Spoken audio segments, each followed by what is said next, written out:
우리 독자 기술로 개발한 한국형 발사체 누리호 발사가 사흘 앞으로 다가왔습니다. 우리나라 항공우주사에서 누리호 발사는 여러 가지로 큰 의미를 갖게 됐는데 임혜숙 과학기술정보통신부 장관과 함께 자세한 얘기 나눠보겠습니다. 네, 어서 오십시오. 어서 오세요. 안녕하십니까? 네.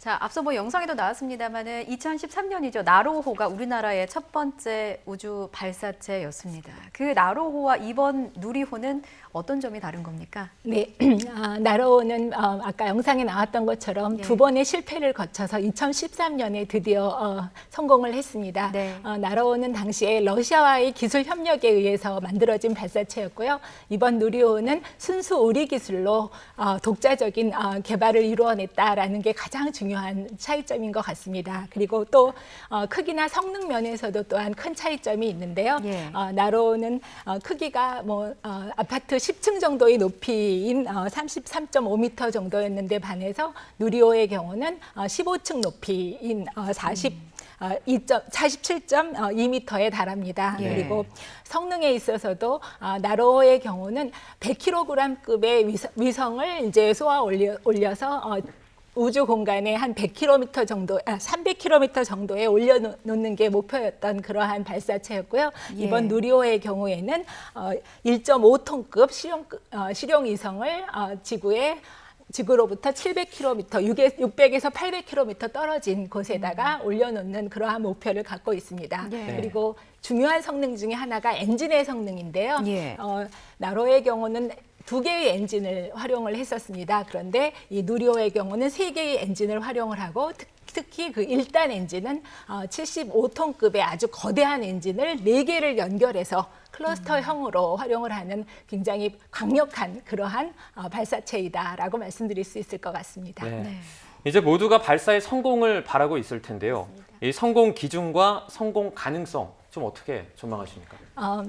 그 전남 고흥에 나로 우주센터가 있습니다. 예. 전남 고흥에 가다 보면 우주로 가는 길 고흥이라고 써 있습니다. 우리나라에서 우주로 갈 수 있는 길은 고흥이 유일합니다. 왜냐하면 나로 우주센터가 있기 때문입니다.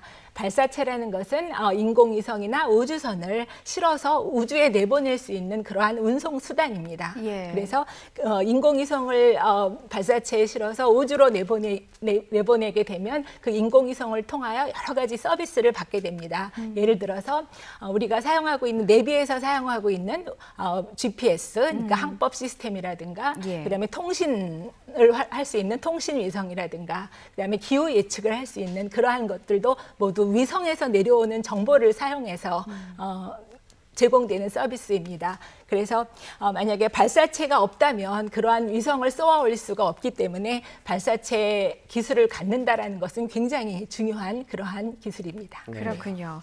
이번에 누리호 발사에 성공을 하면 앞서 말씀하셨듯이 1.5톤의 실용 위성을 고도 600에서 800km에 올려놓는 그런 수송 능력을 지닌 국가가 되는데 이게 세계 7번째다라는 말이 있더라고요. 이게 어떤 의미를 갖고 있는 걸까요? 네, 굉장히 기술적으로 어려운 난관을 극복했다라는 말씀을 드리고 싶습니다. 예.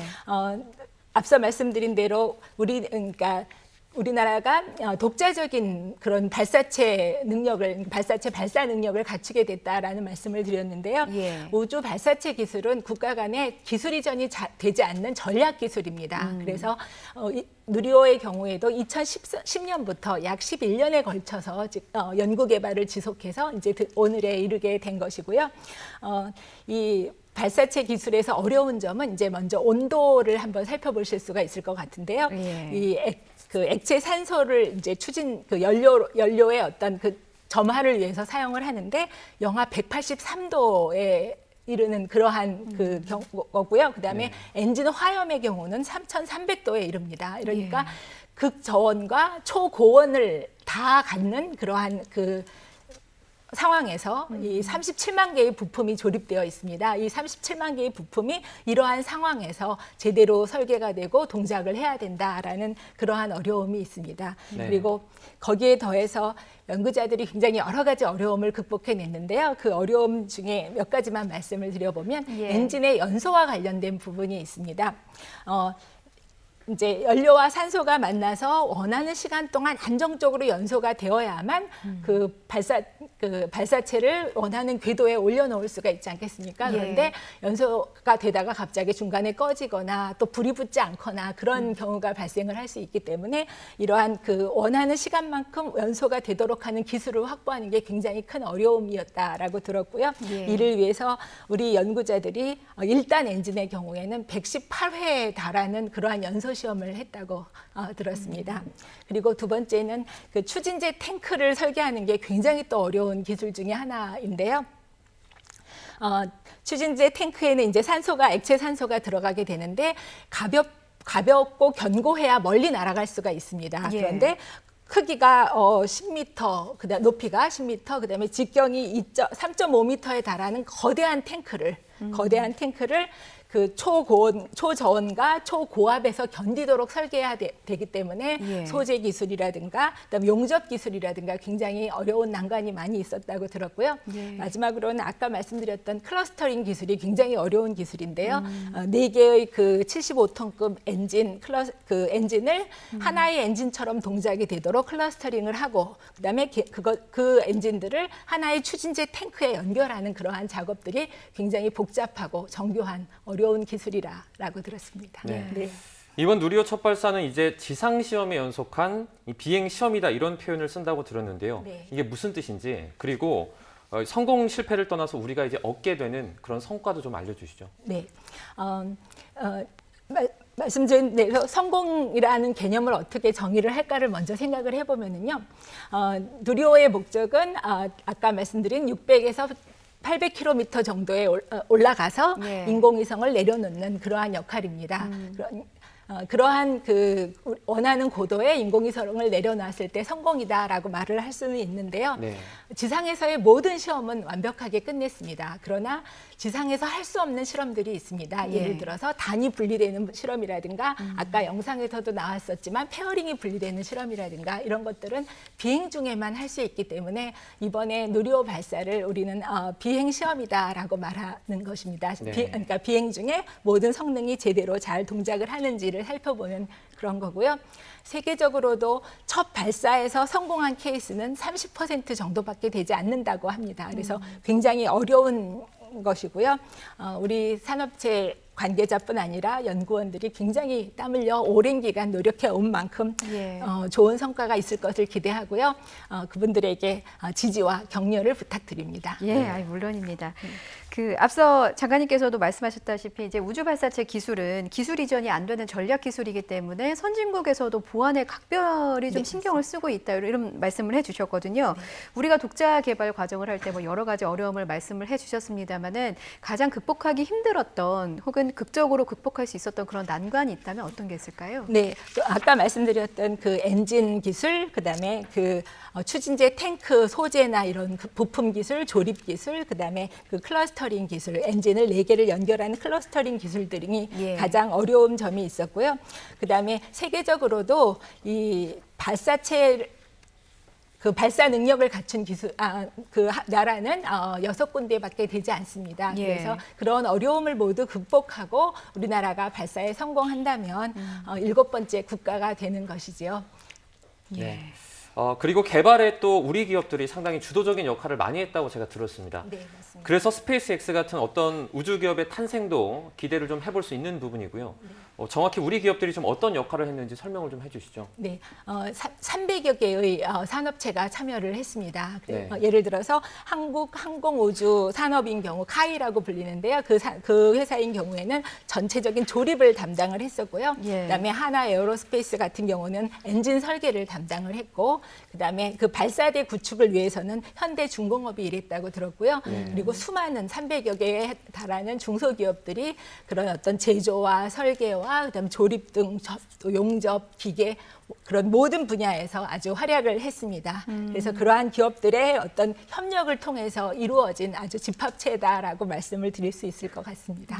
정말 훌륭한 기술 가진 기업들이 뜻을 한데 모아서 이제 누리호 발사를 이제 이끌어가고 있는데 사실 발사체를 개발한다는 게 일반 국민의 입장에서는 조금 멀게 느껴질 수도 있을 것 같습니다. 발사체 개발이 우리 삶에 어떤 영향을 좀 미치게 될까요? 네. 발사체를 통해서만 우주로 나갈 수 있다라는 말씀을 드렸고요. 그다음에 그 우주에 나가는 그 인공위성들을 통해서 우리가 받는 서비스들을 예를 들어서 항법 시스템이라든가 그다음에 뭐 기후 예측을 위한 정보라든가 또한 통신 서비스를 위한 그러한 정보라든가 그런 모든 서비스들은 위성을 우주에 띄워넣어야만 가능한 것이고 그를 위해서 그러니까 우리나라도 앞으로 10년 동안 약 100개 정도의 위성을 띄울 계획을 갖고 있습니다. 그런데 만약에 우리 자신의 발사체가 없다면 해외 발사체를 활용을 해야 되는 거기 때문에 어려움이 있습니다. 네. 이제 지난 5월이죠. 한미 정상회담을 통해서 뭐 미사일 지침 해제 또는 그 아르테미스 약정 추가 서명과 같은 우주 산업 육성의 토대가 마련이 됐는데요. 이에 따른 정부의 지원 계획은 좀 어떤 것들이 있을까요? 네, 몇 가지로 나누어 생각해 볼 수 있는데요. 먼저 발사체의 성능을 높이는 후속 연구 개발을 계획하고 있습니다. 좀 더 안정적이고 신뢰도를 확보한 그러한 우주 발사체를 하기 위한 어떤 사업을 계획하고 있고요.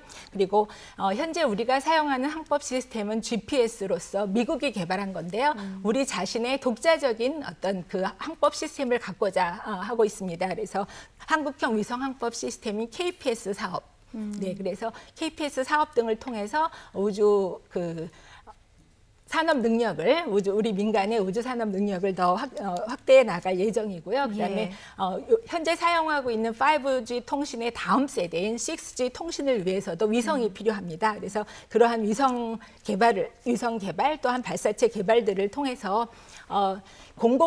그러니까 정부가 이런 사업을 한다라는 것은 공공 수요를 진작한다라는 의미거든요. 그래서 민간에서 우주 산업에 대한 어떤 그 수요가 발생되기까지 공공의 수요를 통해서 우리나라 우주 산업체의 역량을 향상시키는 것이 굉장히 중요합니다. 그래서 이러한 사업들을 통해서 민간 생태계를 우주 산업 생태계를 만들고자 노력하고 있고요. 또 하나 말씀드리면 나로 우주센터에 현재 그러니까 누리호가 발사될 수 있는 그런 액체 발사장만 있는데요. 고체 연료를 활용하는 발사장을 추가로 구축하고자 하고요. 그런 그 고체 연료 발사장을 통해서는 민간이 자신들의 발사체를 발사해 볼 수 있는 그런 시험 성능 테스트 이런 것을 할 수 있도록 할 예정입니다. 지난 5월에 아르테미스 약정 추가 서명을 통해서 달 탐사를 위한 한미 협력도 좀 활발하게 추진하고 있다 이렇게 전해 들었습니다. 현재 우리의 우주 탐사 계획은 뭐 어떻게 준비가 되고 있을까요? 네, 현재 달 궤도선 KPLO라고 불리우는데요. 이러한 달 표면을 관측하기 위한 달 궤도선을 내년 8월에 쏘아 올릴 예정입니다. 이런 달 궤도선 발사를 통해서는 우리가 미국과 협력해서 나사로부터 좀 많은 그런 우주 관련 기술을 좀 배우는 기회로 활용하고자 하고 있고요. 이 달 궤도선에서 우리 KPLO의 어떤 역할은 그 달 착륙 후보지를 물색하는 달 표면을 관측해서 착륙 후보지를 물색하는 그러한 역할을 담당하게 될 것 같습니다. 그래서 달 궤도선이 운영이 잘 되면은요, 2030년 정도에는 우리나라도 달 착륙선을 자력으로 보내는 그런 후속 사업을 추진할 예정이고요. 이 2030년 보내는 달 착륙선은 우리의 발사체 기술로 보낼 수 있기를 희망합니다. 조금 전에 한번 언급해 주셨는데요. 미국의 나사 같은 어떤 우주개발 전담 조직이 있어야 한다 이런 목소리도 나오고 있거든요. 이에 대한 의견은 어떠십니까? 네, 맞습니다. 우주 정책의 전문성이나 연속성을 위해서는 전담 조직이 있어야 된다라고 저도 생각합니다. 우주 산업은 뭐 R&D, 외교, 안보, 국토, 해양 등 전 범부처 협업이 필요한 그러한 산업입니다. 그렇기 때문에 또한 또 민간 항우연이나 국가연 그리고 여러 300여 개의 그런 그 민간 우주 산업을 협력을 이끌어내는 그러한 조직을 갖추어야 하기 때문에 굉장히 전담 조직의 필요성이 크고요. 과학기술정보통신부는 그동안 우주 사업과 관련해서 기획과 조정, 집행을 모두 경험한 그러한 기능을 모두 갖추고 있기 때문에 이러한 다부처 협업이 필요한 우주 정책을 진행하는데 가장 적합한 조직이 아닐까 싶고요. 또한 우리가 우주를 평화적으로 사용을 하겠다라는 그러한 목적을 분명히 하는 그러한 면에 있어서도 그러한 전담 조직이 과기정통부 내에 설치되면 좋겠다라고 생각하고 있습니다. 예. 지금 장관님 말씀 들으니까 우리나라 우주 개발이 좀 어느 과정에 와 있는가를 한번 되짚어 볼 수 있는 계기가 됐던 것 같습니다. 예, 말씀하시죠. 네, 한 가지만 더 말씀을 드리면 이제 이번 목요일에 우리 누리호가 예. 이제 하늘로 올라갈 텐데요. 성공과 실패라는 그런 단어보다는 우리의 어떤 시도가 의미가 있다라는 부분으로 좀 봐주셨으면 좋겠고요. 예. 지난 10몇 년 동안 이러한 연구 과정을 통해서 얻은 데이터 그리고 연구 과정을 통해서 얻은 경험 그리고 연구 인력 그다음에 또 장비나 실험 그 환경 등의 인프라 이런 모든 것들이 다 예. 의미가 있다라고 생각합니다. 그래서 많은 격려와 지지를 부탁드립니다. 예, 누리호의 도전을 응원하겠습니다. 지금까지 임혜숙 과학기술정보통신부 장관이었습니다. 말씀 잘 들었습니다. 네, 감사합니다. 고맙습니다.